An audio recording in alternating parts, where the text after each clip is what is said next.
Greetings once again, my friends, and welcome back to Drak Reviews, where we take on a game that literally took the entire span of 2017 to come out, and was actually a really cool idea as we take on yet another season by Telltale Games, but this time with a popular IP by the name of the Guardians of the Galaxy. So like I said, this game came out throughout the majority of 2017, I believe starting up all the way back in March and roughly ending in about October. And this was actually a unique property for them to take on. A lot of people were very excited to see what Telltale would do with our favorite 5 Marvel heroes. And let's go ahead and get things started with the review.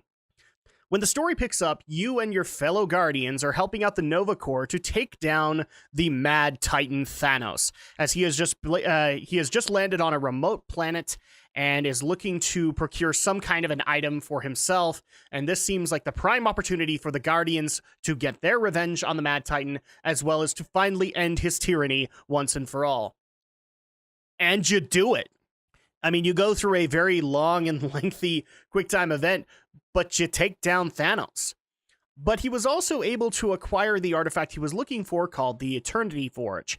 And after you take down Thanos, events kind of take a turn for the worst, as now you have maybe a Mad Nebula coming after you, who is the more loyal daughter of Thanos. But you also have the Nova Corps wanting him, as well as various other bandits now wanting your head because, well, now you're kind of the top end of the food chain in space now. Which then leads you to a renegade Kree and her crew by the name of Hala, who wants the Eternity Forge itself. They don't necessarily care that you killed off Thanos, but they want the Eternity Forge for themselves, which sets you on a course for 5 episodes of what the Eternity Forge is, what it can do, and whether or not it is the greatest thing the galaxy has ever had, or it's the greatest danger the galaxy ever faces. And each episode is basically focused on the story at hand, but also goes into kind of a story background towards every single Guardian. So the first one would actually highlight Star-Lord. The second one highlights Rocket Raccoon. 3 goes into Gamora's past. 4 goes into Drax's past. And then finally, episode 5 goes into Groot's past. So you can learn a little bit more from comic-based origins, not just the movies, throughout your journey. Overall, I didn't take points off for the story. This is a Telltale story, so a lot of the choices, a lot of the events of the story are shaped by how you as an individual play it. So the way that I played it isn't necessarily the same as how you would have played it. And I do like that they continue to adhere to that. The other thing that adds on into the story with this is, like I said, you're actually at some points playing as the other Guardians of the Galaxy. Most of the time you focus on Star-Lord, but you actually do get these background segments where you're playing as Rocket or as Groot or as Drax, or you're actually playing them in modern day. And your actions affect your relationships with them, so much so that if you piss one of them off enough, they'll leave. And then at that point, you might not have them for later events. Eventually, hopefully, you'll be able to get them back, and they will give you opportunities. But for the most part, if you piss them off enough, they'll just leave. And I do like that concept. Is like it didn't just say, okay, Star-Lord's the main focus of the story. No, all the Guardians are, including if people have already seen Guardians of the Galaxy Volume 2, eventually Mantis actually makes an appearance in here, a little bit more of the comic form of Mantis. So at that point, you guys can enjoy her character. You don't really get too much as far as she is concerned. She's more of another plot element to help tell the story of the Eternity Forge, but overall, it's a great story, and I recommend for anybody who's a Guardians fan, who's a Marvel fan, a Telltale fan, you'll enjoy this. I gave it full points on it. Visuals. This is, again, where I have kind of the same complaint that I've had with Telltale games for a while now, although it's been slightly improved. I love the Telltale engine, but it's getting very generic at some points. And this one actually did try to give us more varied models. I do like the Star-Lord model, although I think somebody actually did tell me it's based off of the Borderlands Telltale series, so take of that what you will. But I do like some of the new models that they tried to do with this. I do like how much detail they put into the various places that you go to, the planets themselves, as well as the locations that we already know, like Nowhere. Yes, we do go back to nowhere. You get to explore that. And also some of the origin stories do have some really good events visually that do happen. So I gave full marks on this one too. Gameplay. So this is a point and click adventure, like most Telltale games. The differences are kind of minor, but for the most part, you're kind of on a straight and narrow path that you can kind of shape as you go along. You pick up items, you solve puzzles, and then you move on into the next QuickTime event or the next major scene. Nothing too major that has changed from previous ones. In fact, if people have played the Batman Telltale series, this plays a lot like that. I have no problem saying that. The difference is that with Star-Lord, they decided to add an extra element where he can actually go multiple floors because of his rocket boots, so you can explore even more into an area. And also, you get to use your communicator to talk to the various Guardians, not only to help you to solve the puzzles, but also to kind of get a feel for their mood, get a feel for their struggles either with you or with other Guardians or with the situation overall. And you get to have some really great dialogue options that can open up from time to time. Or you can miss them entirely. That's another choice that can be taken down too. Gameplay, I will admit that I did take off a little bit for this because I played this on a console version, and I've heard this problem is also on the PC version too. You can have a little bit of a lag when it comes to some of the puzzle areas, including ones that do involve the jet boots.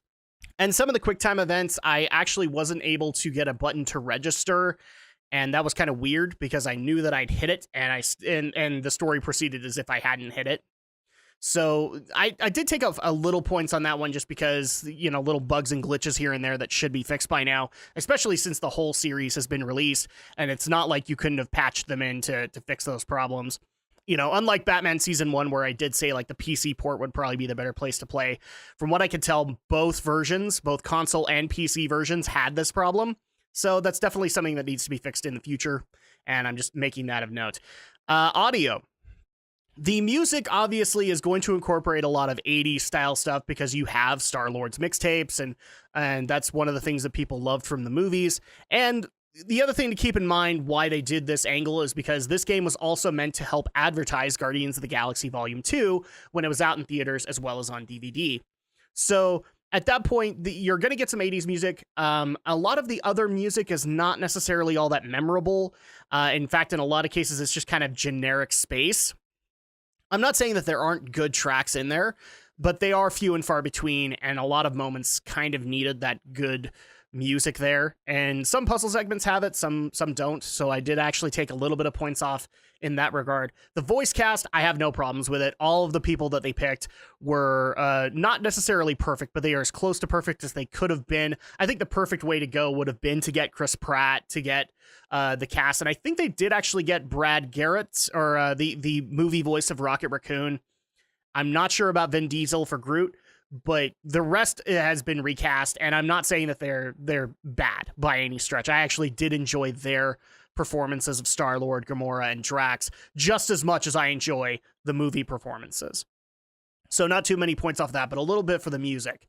Replay value and presentation. This is one of those Telltale games where, since it's so big, I mean, there is replay value. I will tell you guys that right off the bat, because like with any other Telltale game, you can go back, you can change your choices and see how that affects things. But since this is actually probably the longest Telltale game I've played, and it's simply because of adding in all of the Guardian stuff and all that stuff, all of the extras that came with that, I think it's worth at least the first playthrough and maybe a second.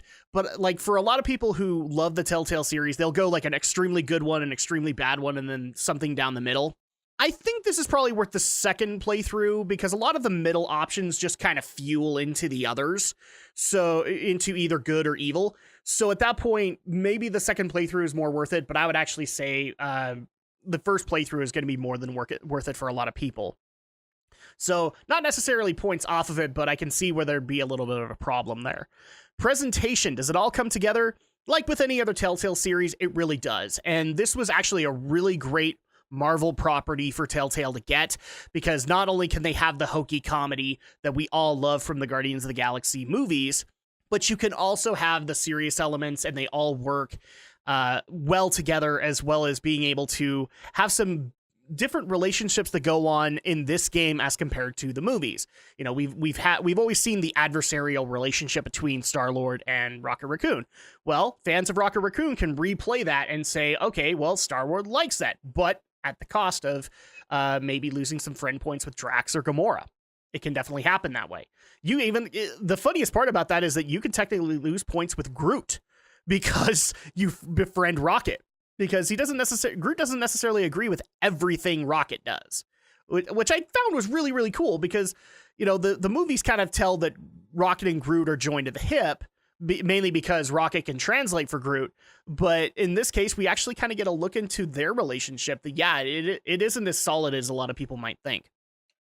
And this is why I have no ultimately, this is why I have no problem giving Guardians of the Galaxy, the Telltale series, a 9 out of 10. It is very much worth it. It is an A grade as far as I'm concerned from Telltale. This is another one of their awesome works that they were able to put out in 2017. Unfortunately, the other work isn't going to be ending until 2018, so I probably won't be getting to that until then. But yeah, 9 out of 10. This is very worthwhile for anybody who's a Telltale fan, as well as new fans, to be able to go and get into. I honestly believe, like, if you're a Walking Dead series fan from Telltale, you would enjoy Guardians of the Galaxy. But is it worth it? So currently, depending on price, I was actually able to find multiple prices for this, given various sites. So right now, the range for it is, first of all, you can get Guardians of the Galaxy, the Telltale series, either via physical copy or digital for Nintendo Switch, PlayStation 4, Xbox One, and Windows. And it is available on Steam as well. And you can get that from a range of $19.99 to $24.99. If you're getting a physical copy, keep in mind it is a season pass disc.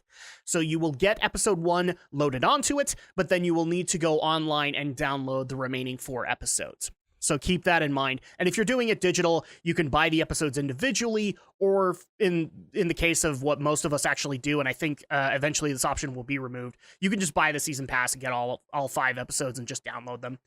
And so between $19.99 and $24.99, is it worth it? Yes, absolutely. This is actually a really great price for this game, for people to be able to try it out if they haven't already. So this is actually a really good bargain buy as far as I'm concerned, considering the level of content that you are getting, regardless of console or PC. And that's going to go ahead and do it for my review of Guardians of the Galaxy, the Telltale series. And of course, I will be back in time for the next review.